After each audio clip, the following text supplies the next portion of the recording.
So when we think of medieval manuscripts, a lot of times people think of them in a glass case with overhead lighting and well lit, and they aren't that exciting. But you have to stop and think of when they were made. They reflected the candlelight in the room. They reflected the page. They reflected the faces of the people looking at the artwork. They're shined to a mirror image when you do gilding. So we're going to talk about old pieces, and we're going to talk about some modern things that students have done, and myself. So this is a piece by Grayley Hewitt. He died in 1951. It's a modern piece. It's watercolor and gouache. That's 24 karat gold on the page. That's traditional gesso gilding. You'll notice the black ink on the right-hand side of the page. That's oak gall ink. And the red letter is minium, which is red lead. The blue in the letter is lapis lazuli. So that's how they made ultramarine. This is another example, a much older example, with oak gall ink, lapis for the robe of Mary. She was usually portrayed wearing a blue robe. It was more expensive than gold. They ground up the gemstone. The red hat that the little man is wearing is minium, which is red lead. The green would have been either malachite or possibly verdigris. There's some rose colors down in here that are made from the madder root. So you might think that you know, oh, gilding, yes, it's just gold on a page. But how did they get the gold to stick to the page? Sometimes it didn't stick very well. This is a page that's got some problems starting to arise. There's white lead in the border. All of these things that I'm mentioning, a lot of them are toxic, so you need to be aware of what these people underwent to get these things to us. The gold is starting to flake off, and these pieces that I've shown you so far are from the Stanford Special Collection, so they are here. You can see them. So there's white on the edges of the border, and we don't know if that was where gold was supposed to go or if that was possibly little images that have flaked away. This piece, this little illustration is the size of a quarter in the real world. The gilding is absolutely exquisite, and there's three kinds of red used in this. There's the madder root, there's vermilion, and there's minium. And then the golden color in her hair is orpiment, which has arsenic in it, the paint. Her robe again is lapis, and the green is malachite. And then they used white lead. If you think of this picture as the size of a quarter, how tiny the brush must have been to do that white lead vining on the page. And this ink is still really black. So that's oak gall ink. And oak galls grow in this area. So you can see them on trees. We're going to show you some pictures later. So this is gilding. This was an ambitious person. They gilded this entire area.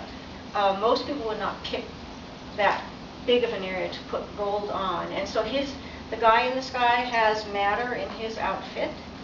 The one on the ground has minium. The little face at the bottom is lapis, and then there's lapis in the strange monster. And notice the border work around the outer edge. That's called diaper work. I know it doesn't sound too pleasant, but it's called diaper work. Okay. So this one, that's a thumb. This was a book that they would have had in a piece of fabric or a piece of leather that they would have put the book in, folded the edges over, and hooked it into their belt. This was a prayer book to be used every day, anytime you wanted to be inspired. So you would keep it with you. So it's a pocket book. And this is oak gall ink. And if you notice the lining, they didn't write on the lines. They wrote suspended between lines. That's how they did the lining back then. This is also oak gall ink, gilding, and the top D that's blue is lapis. The bottom D is azurite. It tends to fade and turn sort of gray as time goes on. The red is minium, again red lead. This is where the artist made a mistake. Scraped it away and then put the gold letter over it. And you can tell it changed these are all on skin, by the way. They're either vellum or parchment, which would be calf skin or goat skin. This is a piece with oak gall ink done with minium and done with smalt. These names of these funny pinks are really interesting. So smalt is a blue that deteriorates over time. So this is just a little tiny page. You see see-through on this page coming from the page behind it. The red leaked through and some of the letters leaked through. This is falling apart, this one. This didn't get adhered very well. This would have been done with an egg yolk. You crack an egg, put the yolk in your hand, roll it around. The heat of your hand makes the yolk sac harden. Then you pull out the yolk, mix it with the darker colors, and that makes it adhere. That's the binder for the pigment to stay on the page. So in this case, the minium is not staying, it's leaving. The gold is staying really well in this, and the malachite. So and also they lettered with the minium at the bottom down here. And she's got, again, the arsenic paint in her ornament. So we're talking about some things. Sometimes they work with edible stuff. So pomegranate rinds can be used to make ink. It still works today. You can make your own ink. Cochineal bugs come from our part of the world. They're a little bug that grows on a cactus. You pinch them and red comes out after you kill them. And so there's a similar bug in Europe called Hermes that they would use. But the British redcoats, years later, they really liked that red, and they had this big discussion with Spain because they wanted that red. So that's where it comes from, cochineal. It's used in Estee Lauder cosmetics, gummy bears, teriyaki sauce, and you probably have eaten it. There's berries they would use, and saffron also was used, but they do fade. So these are the things you don't want to put in your mouth. Orpiment is the one with arsenic. White lead, when you toast white lead, you get the red lead, which is, fumes are being given off. Logwood was when they had discovered Brazil. There's a plant there that makes a really nice red, and vermilion has mercury in it. So these were things they used. So this is what our refrigerator often looks like. There are strange things in them, and this one right here, glare, this is egg white. So you froth it up like you're making a meringue with no sugar. You let the stuff seep out the bottom. The stuff that seeps out is the binder. It keeps the paint on the page. This one is spoiled size, so she must be a lot like me and save everything. This is Brazil wood, and then all these little skull and crossbones to say, don't eat it, don't eat it, don't eat it. So this is work being done. This is by Barbara Wolf. She was featured in a Letter Arts review recently. That's the brush, that's her thumbnail. This is going to be all done in gold with patterning behind it. She's currently working right now. She's from the East Coast. This is when she's burnishing the gold down. It's been stuck to the gesso, and then glassine paper is put over it, and they burnish it down so the shine comes up quite clearly. So you have to press hard to get that mirror finish. So this is what the gesso looks like. This is plaster that's slaked, and then you have hide glue in it, and you have a sugar in it. And when you breathe on the page, then it's sticky, and then you can put the gold on it. So to listen to a class doing gilding, it's all this panting sounds really fun. This is a replica done in 1904. It's in the Stanford Special Collections. It was meant to look old, and it's an ode to a Grecian urn. They did this gilding, really nicely done, but very tight. It's more modern. This is one of my pieces with shell gold, but not with the toxic substances. So that's real ultramarine. That's man-made ultramarine.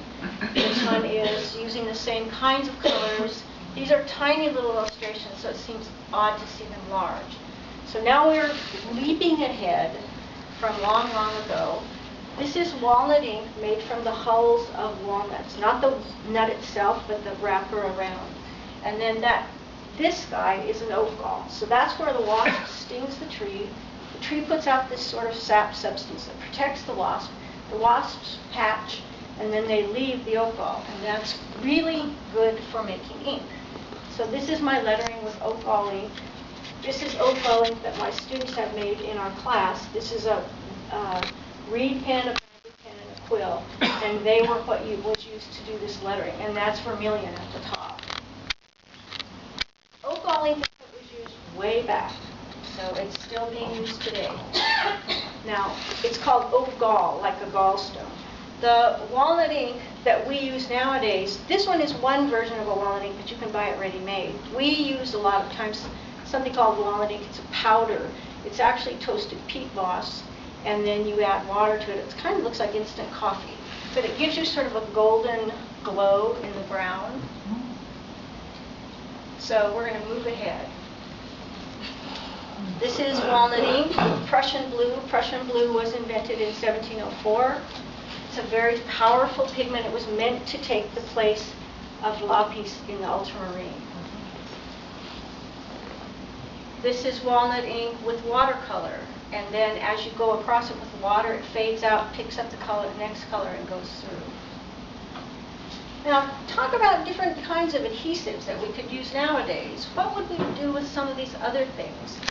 You could take gesso. You could put the gesso on handmade khadi paper, mount it on canvas, and then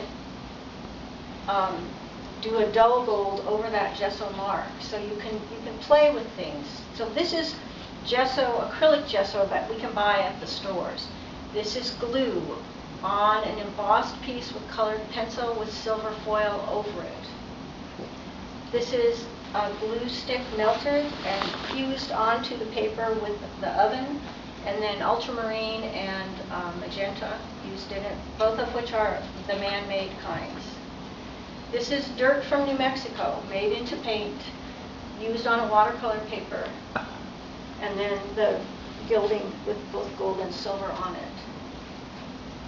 This gives you an idea of how the texture of the paper affects the colored pencil and how the glue stays mounted up onto the surface. So this is copper foil and gold foil. This piece is 3 by 5 inches, so it's pretty small.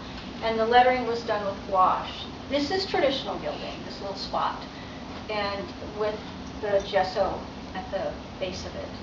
And that's faded ink to get the gray. This is a piece that was textured, a piece of watercolor paper textured with strings. So the next pictures will show you the heavy texture dented into the page, and then the glue added, and then the foil added. This is graphite and charcoal powder applied to a watercolor page, and then the writing was all done with a pencil, a 2B pencil, which is the standard pencil that you see. Normally, if you get a pencil that says shop at Luckey's, that's a 2B pencil. Those are the normal kind of pencils that we get. So this is a piece of paper that was tinted gray with a charcoal pour, and then the Prussian blue added into it, again with the lettering done with gouache. This is a paint that's no longer allowed to be used. It's printer's ink. If you've ever seen printer's ink, if you've ever been to a printer shop years ago when they'd walk in, you sort of felt like brain cells were leaving as you came in because the paint's really toxic. Well, they've now banned it.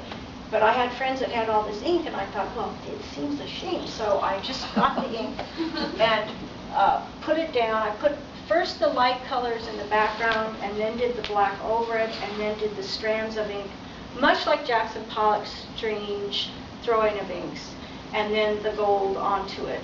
And I don't know if you're aware, but golden acrylics had a lot of trouble making the paint to match the throwability of Jackson Pollock's paints for the movie, because they weren't going to risk Ed Harris's life with the toxic paints.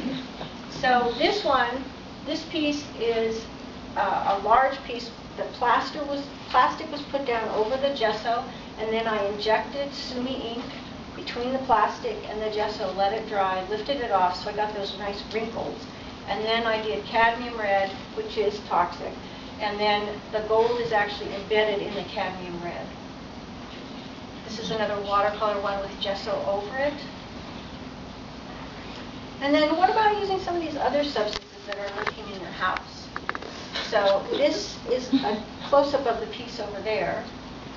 And I was working for the, trying to get as much crackle as possible on the piece to match the frost of the leaf. This, you can see the torn edges of the dryer sheets. This piece is 39 inches by 39 inches. And then ink glazes were laid over it, and then the gold was added later. This was based on fractal images. where the patterns are formed by the pressure, and you pull it apart, and you have this really interesting pattern. So this is copper powder in a acrylic matte medium. This is the pattern made by the bubbles when particles, subatomic particles, are put in a bubble chamber. So they put the particles in a bubble chamber, which has liquid in it, and it's under pressure, and then they heat it, and the particles just go crazy, but they can't see them. They're too small for an electron microscope. So these are the patterns that form. So that inspired this piece, which was taking a piece of paper, putting charcoal powder on it, washing the charcoal powder off, and you get an imprint of how the charcoal escapes off the page. And it's very ephemeral. You have to lock it down with some sort of fixative, and then I put gold and textured the gold afterwards. This is a piece by Dennis Brown. It's a print of one of his pieces. I hope you can read it. Anyway, it's got some very nice gradations. He's an Irish calligrapher working right now. He has added the gold as an afterthought later on, after the piece was finished. So the next piece, you'll get to see the whole piece. And anyone that does writing might want to try and read the quote, because it's a really nice quote about writing. It came from Friedrich Neugebauer's The Mystic Art of Written Forms. Can you read it all right? I mean, I know the little stuff's hard to read, but the big writing. Okay. So this is one on canvas where I put modeling paste and then matte medium, and then tried to get a crackle. I wanted it to look like a ceramic tile. And this one is a piece that was inspired by the Hubble telescope pictures. I white paint out in the backyard, put it on the black paper, and then sprayed it off with a garden hose. And it made some interesting patterns. Then I brought it in, let it dry, I put the gilding on. That is traditional gilding. That's the 23 karat gold. And then on the outer edge is palladium blush. It looks gold in this slide, but it actually is palladium.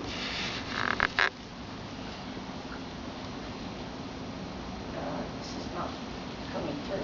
This is a piece by a British calligrapher, and it said, exciting.